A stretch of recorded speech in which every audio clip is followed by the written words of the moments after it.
तृप्ती देसाई यांच्यावर कायदेशीर कारवाई करण्याची मागणी। शरद भडकवाड मैदानात तृप्ती देसाई विरोधात पोलिसात थेट तक्रार। भाजपचे जिल्हाध्यक्ष नितीन दिनकर यांच्यावर खोटे आरोप। तृप्ती देसाई यांच्यावर कायदेशीर कारवाई करण्याची एकता समितीची मागणी।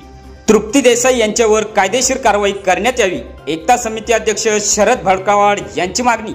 मातंग समाजाचे भूषण तसेच भाजपचे अहिल्यानगर उत्तर जिल्हाध्यक्ष नितीन दिनकर यांच्यावर केलेले आरोप हे खोटे असून त्यामागे भूमाता ब्रिगेडच्या तृप्ती देसाई यांचे जाणीवपूर्वक बनवलेले कारस्थान आहे, असा आरोप एकता समितीचे अध्यक्ष शरद भडकवाड यांनी केला आहे।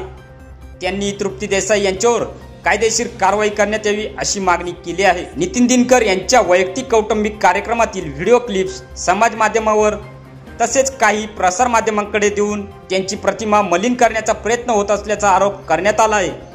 या प्रकरणी नितीन दिनकर यांनी स्वतः माध्यमांसमोर येऊन पुराव्यासह स्पष्टीकरण दिले असून सदर आरोप बिनबुडाचे असल्याचे स्पष्ट केले आहे।